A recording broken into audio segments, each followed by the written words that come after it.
What's up, guys? In this video, I'm going to cover some of the principles and training variables that are going to help you to keep your workout short. All right. Sometime soon, I'm going to be doing a more comprehensive training of just the overall kind of insights and strategies I use with training. But for now, I'm doing one that's going to kind of cover a lot of that, but it's going to be all focused on with keeping your workout short, as that's the biggest time for a lot of you folks I help. They're balancing reaching your fitness goals around your business and your work pursuits. Biggest thing I hear is time. All right, that's the biggest challenge: getting workouts in to your busy day, figuring out ways to be getting your meal prep and getting meals in around your busy schedules as well, and the proper kind of foods. Okay, so for today, I'm going to be doing something that's going to be helping you with the workout side to be keeping workout short. Okay, so let's get right into this. So first of all, um, you know, the goal with workouts, and for most people, not just those that are busy with time, which most are busy with time, but the goal should be keeping workouts to an hour or less. You might ask why. You might be thinking, I saw Arnold in pumping iron and he was training like multiple hours at a time. And, guys, there's marginal gains the longer your workout goes. Don't want to say that you're not making any gains after an hour, but because fatigue is setting in more after the hour and such, what you're getting incrementally from working out longer than an hour is less than, like, for example, at the time you started your workout, 30 minutes into your workout, 45-minute mark. Fatigue builds up. So if you're thinking that that all these people that you see, myself included, and others online, telling you you don't need to be working out for super long periods of time, it's, guys, you can make gains with workouts longer than an hour, but you can make gains for workouts less. And the advantage with keeping workouts less than an hour and keeping them short is all the time you're spending in the gym or in your workouts is time that is productive, making X number of gains versus working out more than an hour. Now you're only making X number of gains the longer proportionately you go. So hopefully that makes sense, and you buy this, that, yeah, I don't need to be working out for a super long time at once to be making results.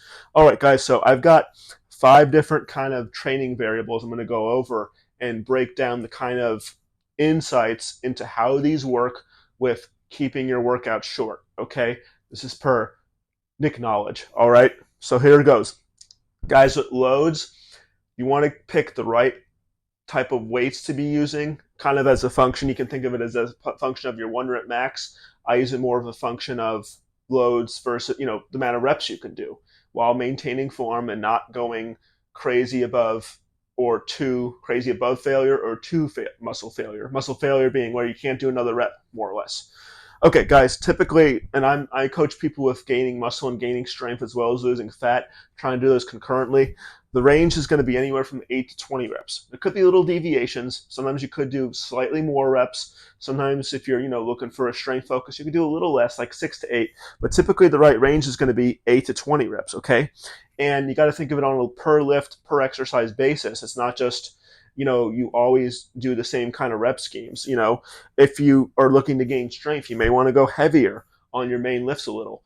Okay, main lifts being like squatting variations, deadlift variations, or hip hinge variations, bench pressing variations, whether it be flat bench, incline press, shoulder pressing variations, while your back movements are compound main kind of lifts, whether they be bent rows or pull-ups, or if you're doing instead like lat pull downs or some kind of cable row.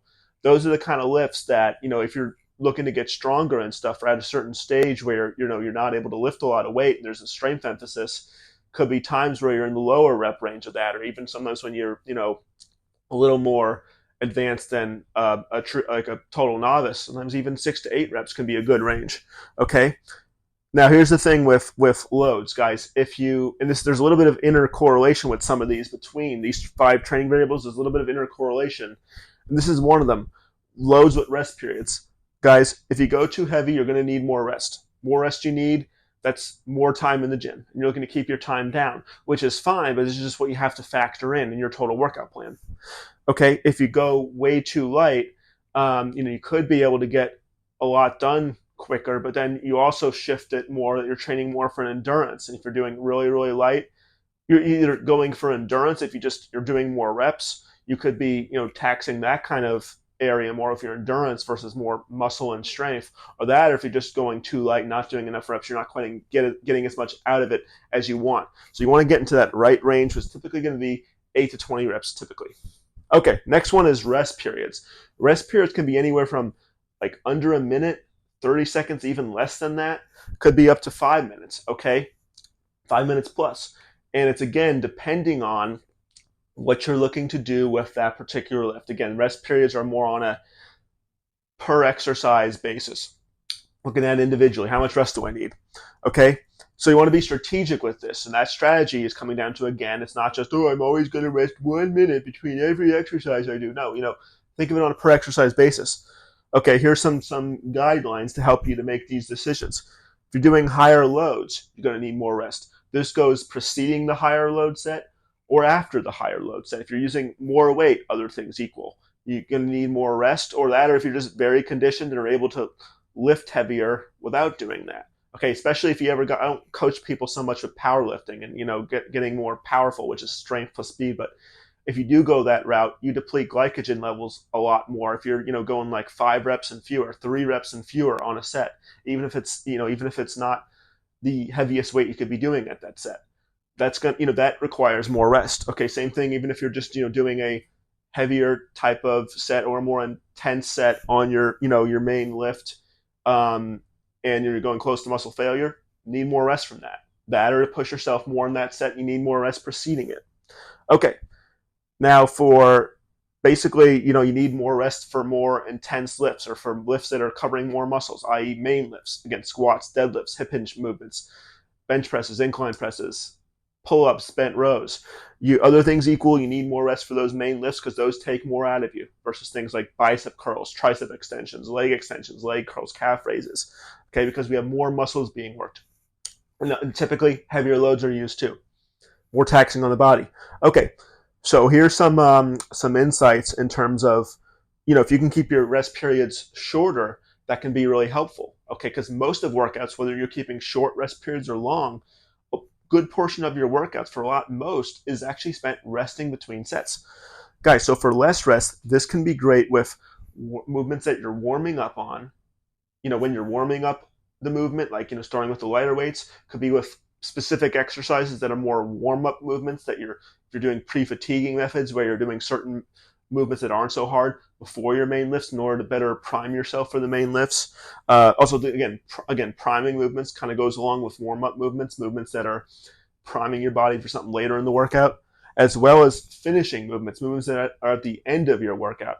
These are times that are good to take less rest because of the objectives. For one, the objectives with these kinds of movements, whether you're warming up or priming your muscles, or if you're doing finishing movements, it's not to be lifting as much weight as possible. It's more about feeling muscles, engaging them, sometimes lubricating joints as well.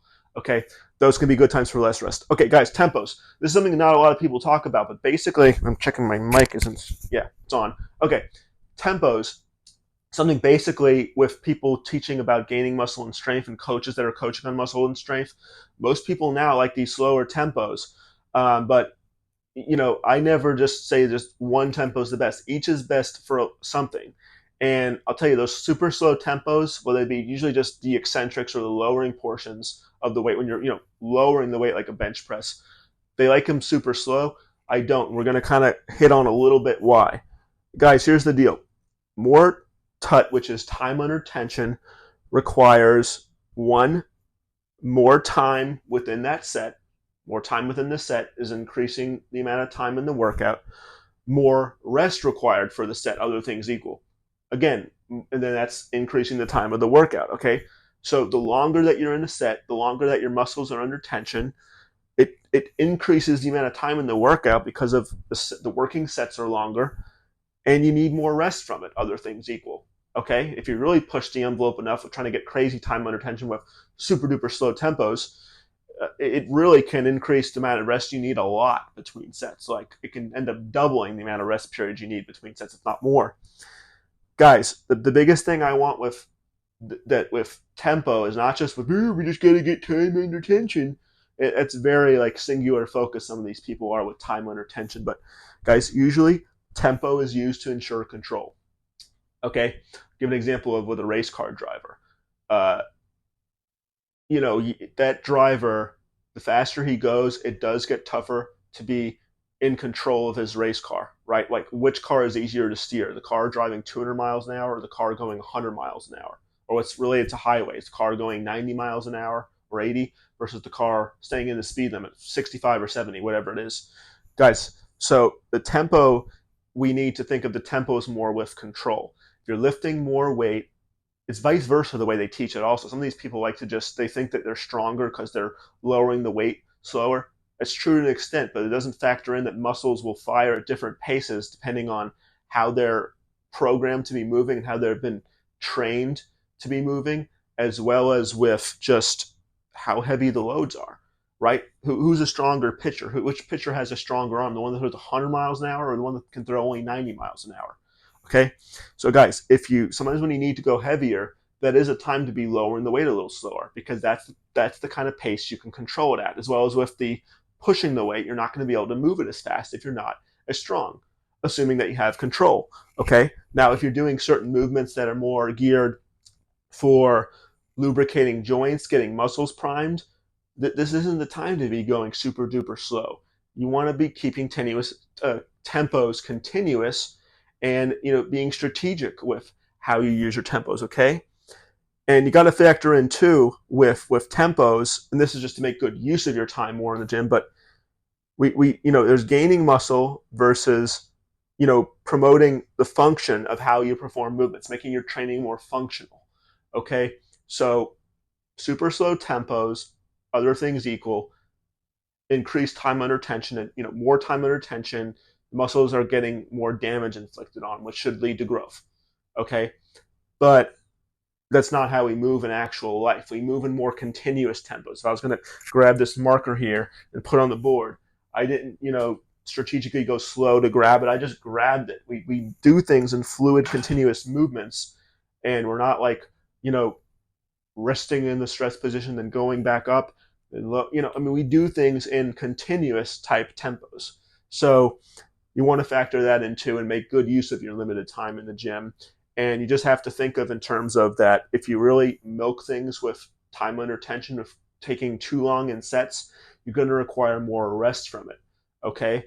Now, conversely, if you're going through stuff way, way quick and your form's breaking down, or you're not getting as much out of the movements as you should, that can be a risk too. But really the biggest thing is if you're in control of the weight, that's really the biggest thing. And multiple tempos can work as long as you're in control. And you can control weight at multiple tempos because our muscles can be trained to fire at different paces.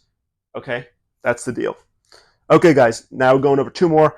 First, next is compounds versus isolations. Compounds, I mean multiple joints are changing angles and being used to move the weights. It's like squats, deadlifts, again, hip hinges, bench presses, incline presses, pull-ups, rows, shoulder presses, walking lunges. Those are movements. More than one joint is being used to be moving the weight versus isolation exercises, i.e. bicep curls, tricep extensions, what else? Lateral raises for shoulders, leg extension, leg curl, calf raise, stuff like that. Isolation, one joint is changing angles over the movement. Okay, here's the deal. You need a mix of both to work the body in a balanced way. We always want to be working the body in a balanced way. That's going to lower the risks of injuries due to muscular imbalances and such. Okay, and so you need a mix of both. Here's the deal.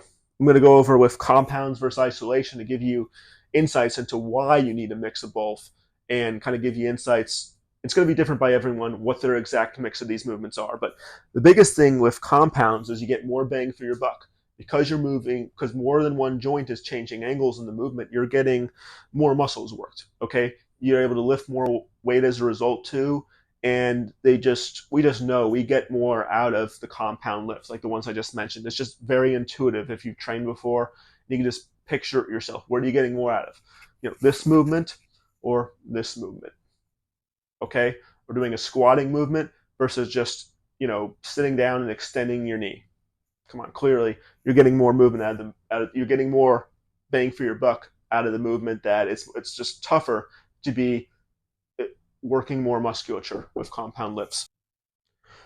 All right, so with the isolation exercises, The biggest thing with them is you can target more specific areas more specifically. Okay, and so those are the kind of movements that are going to help with you not developing muscular imbalances and stuff. Because what will happen with compound lifts, you got one area that's stronger than another, and both those areas are being worked in a compound lift. Your body will compensate, and you would just have a tendency to want to use areas that are stronger, just a natural human tendency. Okay, so isolation exercises can help. You can use those to try to bring areas up.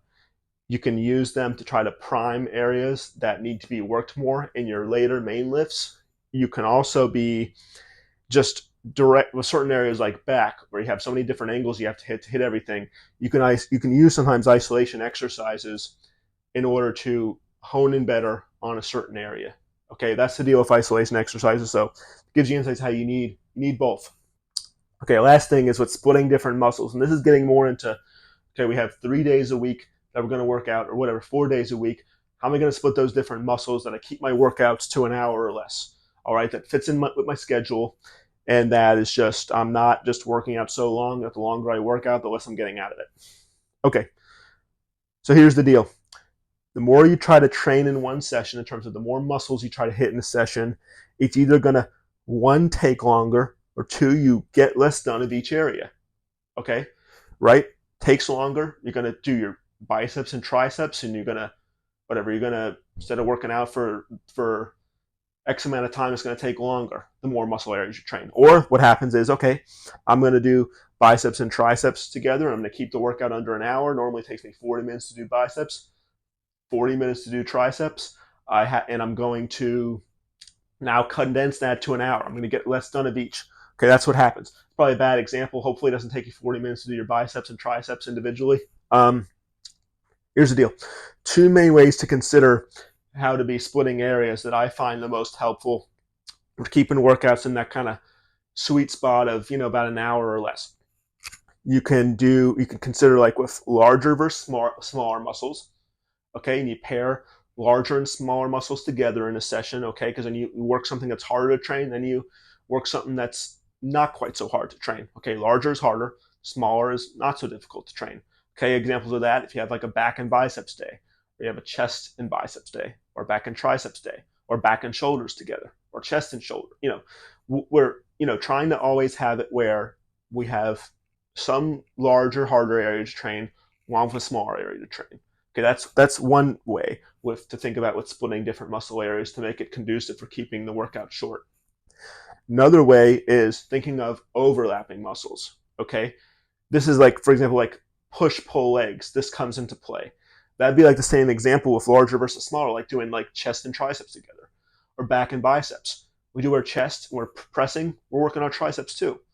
We do our back and we're pulling, we're working our biceps a little as well. Okay.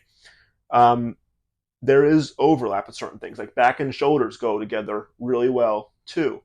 There's overlap with that, and I think partly because people just typically are more into pressing than pulling.